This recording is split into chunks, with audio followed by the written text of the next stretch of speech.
The White Room was a sterile abyss, a labyrinth of blinding white walls and unrelenting silence, broken only by the hum of machinery and the faint scratch of pencils on paper.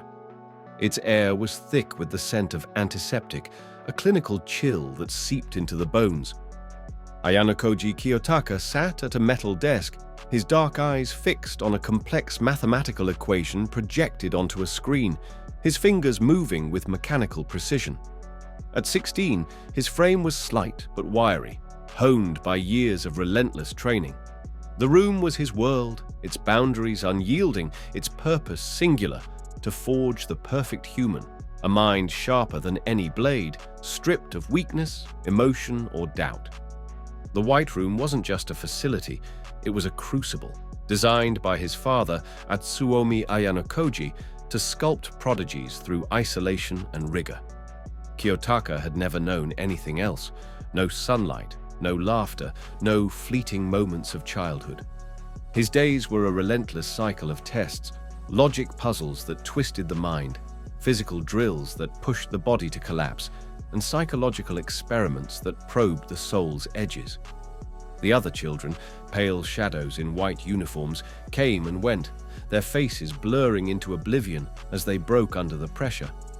But Kiyotaka endured, his mind a fortress, his heart a locked vault. The instructors watched him through one-way glass, their eyes cold, their notes meticulous. He was their masterpiece, the sole survivor of a generation designed to redefine human potential. The room's fluorescent lights buzzed faintly, casting no shadows. Kiyotaka solved the equation, his pen gliding across the paper without hesitation, each stroke a testament to his conditioning. His thoughts were disciplined, a stream of calculations and observations, yet a faint flicker stirred within, a question he'd never voiced, never allowed to form fully. What lay beyond the white walls? The thought was fleeting, crushed by the weight of routine, but it lingered like a ghost in his mind's periphery. The White Room had erased any need for such questions, yet his intellect, sharpened to a razor's edge, couldn't help but probe the edges of his reality.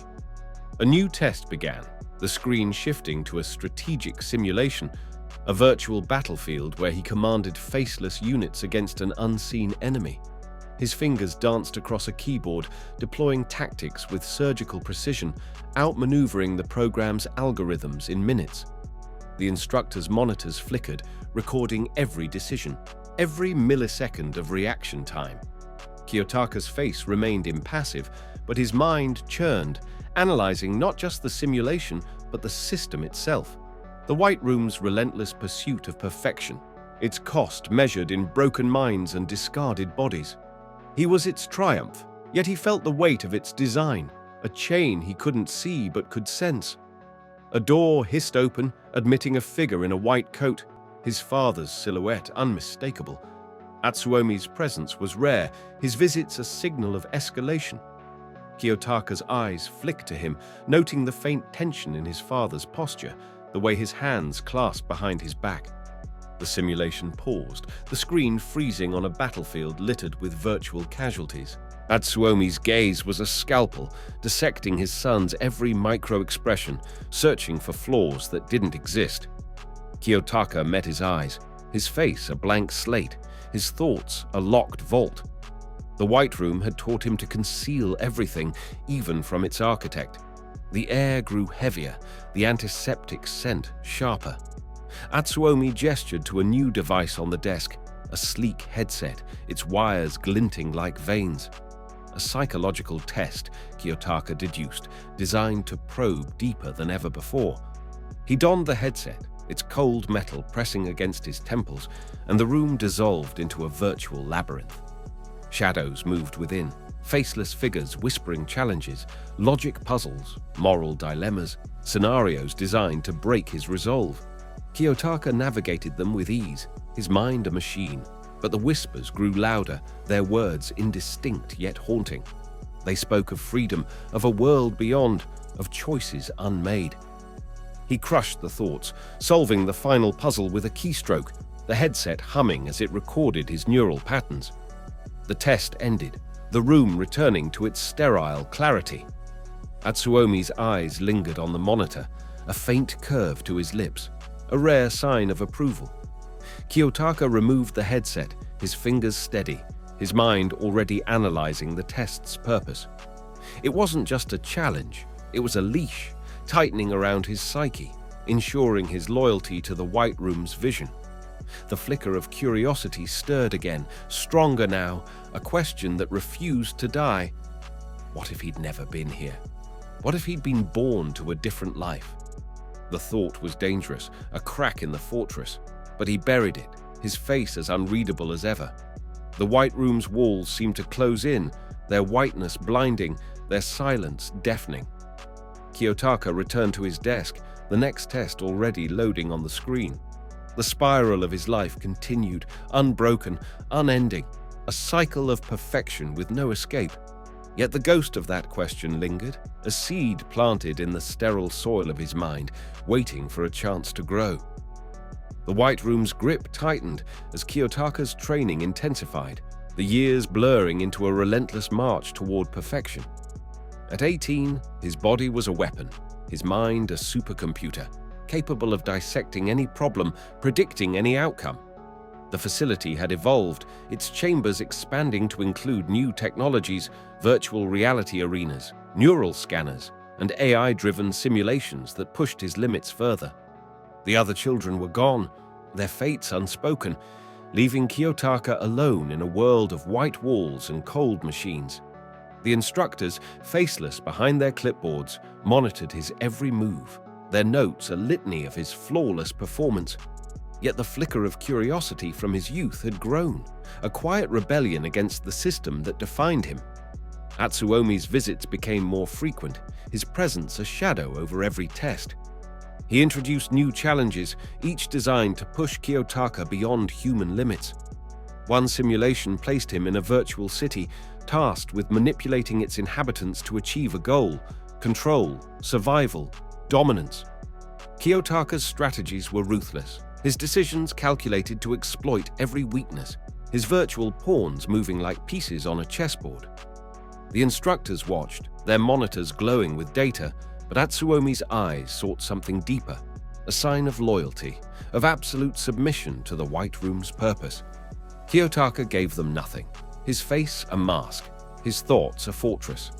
The memory veil, a device introduced in his late teens, became the centerpiece of his training. It was a sleek obsidian artifact, its surface pulsing with faint energy, capable of manipulating perception and memory. The instructors claimed it was a tool to enhance strategic thinking, but Kiyotaka saw its true purpose: control. The veil could erase moments, alter perceptions, make allies forget betrayals, or enemies overlook threats. He mastered it with ease, using it to outmaneuver AI opponents in simulations, but its power gnawed at him. Each use left a residue in his mind, a faint echo of memories not his own, children screaming, a laboratory in flames, a name he couldn't grasp. A new figure entered the White Room, a woman named Dr. Kaede Hayashi, her presence a stark contrast to the instructor's cold efficiency. Her dark eyes held a quiet intensity, her movements deliberate as she oversaw the veil's experiments. Kiyotaka observed her, noting the way her fingers hesitated over the device's controls, the faint tremor in her hands when Atsuomi was near. She was a variable, an anomaly in the White Room's sterile equation, and he began to incorporate her into his calculations. Her role was unclear: scientist, overseer, or something more, but her presence stirred the ghost of his question. What lay beyond these walls? The simulations grew darker, their scenarios laced with moral ambiguity. In one, Kiyotaka was tasked with sacrificing virtual allies to achieve victory, their faces eerily familiar, echoes of the children who'd vanished. He executed the task flawlessly, his mind untouched by guilt, but the veil's residue lingered, whispering of a past he couldn't access. He began to suspect the device wasn't just a tool, but a relic of a larger experiment, one that had consumed his predecessors. His models, built in secret from scavenged materials, paperclips, wires, bits of plastic, became his rebellion, a way to map the White Room's secrets without detection. Dr. Hayashi's presence complicated his plans, She delivered new tests, her reports feeding his simulations with data he couldn't ignore, patterns in the veil's energy, anomalies in the facility's logs. He watched her from behind his desk, noting the way her eyes lingered on him, as if searching for something human beneath his perfection. She was a bridge to the outside, a glimpse of a world he'd never known, yet her fear of Atsuomi was palpable, a mirror to the White Room's control. Kiyotaka began to build a model of her, a paper construct hidden beneath his desk, its angles reflecting her contradictions. The White Room's tests escalated, the veil's power pushing Kiyotaka's mind to its limits. In one simulation, he faced a virtual adversary who mirrored his own tactics, a shadow self that anticipated his every move. The figure's face was obscured, but its presence felt personal, a challenge from within the White Room's own design. Kiyotaka outmaneuvered it, but the veil's residue grew stronger, flooding his mind with fragments, screams, a spiral symbol, a name. K. The memory wasn't his, yet it felt real, a piece of the puzzle the White Room had buried. He began to explore the facility in secret, moving through its corridors during rare moments of downtime. The White Room was a maze, its lower levels sealed behind biometric locks, but Kiyotaka's mind was a key. He crafted tools from his models, bypassing sensors, mapping hidden chambers. In one, he found records, files on failed subjects, their names redacted, their fates marked as terminated. Kay's name appeared, a ghost from the Veil's experiments, a child who'd wielded its power and broken under it. Kiyotaka's heart remained steady, but his mind raced, connecting Kay to the simulations, to the whispers, to the White Room's true purpose. Dr. Hayashi became his unwitting ally, her reports revealing more than she intended. She left a file unsecured, its pages detailing the Veil's origins, a project to create perfect agents capable of erasing their own existence. Kiyotaka read it in the dark, his eyes scanning the text with predatory focus. The Veil had been tested on Kay, who'd survived but vanished, their mind fractured by its power. Atsuomi's goal was clear: to use Kiyotaka as the Veil's ultimate vessel, a tool to dominate the outside world. The realization didn't stir emotion, only calculation. He began to plan, his models evolving into weapons, their wires and paper a rebellion against his father's design. The final simulation came without warning, a virtual world where Kiyotaka faced a city in chaos, its inhabitants manipulated by an unseen force. The adversary was K, or a shadow of them, their presence woven into the Veil's code. Kiyotaka's strategies were flawless, but the Veil's residue overwhelmed him, flooding his mind with K's memories, pain, betrayal, a spiral carved into a wall. He won, but the cost was clear. The Veil was eroding his own memories, blurring the line between his mind and the facility's control. Dr. Hayashi watched, her hands trembling, her eyes betraying a flicker of guilt. Kiyotaka's model of her shifted, its angles sharper, reflecting her complicity. The White Room's walls seemed to close in, their whiteness blinding, their silence deafening. Kiyotaka returned to his desk, his models hidden, his mind a fortress. He began to craft a final construct, a paper labyrinth, its paths mirroring the facility's corridors, its center a spiral. It was his plan, his rebellion, a way to break the Veil's hold and confront Atsuomi. Dr. Hayashi was the key, her knowledge of the Veil his only bridge to freedom. The question from his youth burned brighter. What if he'd never been here? The answer was close, hidden in the spiral's heart, waiting for him to claim it. The memories of Kay lingered, a ghost in his mind, a reminder of the cost of perfection. The Veil had been destroyed, but its residue remained, fragments of a past he could never fully reclaim. Dr. Hayashi's files had revealed the truth. The White Room was a machine to erase failures, to create a god in human form, but Kiyotaka had broken its cycle. His rebellion wasn't freedom, not yet. It was survival, a step toward a world he didn't understand.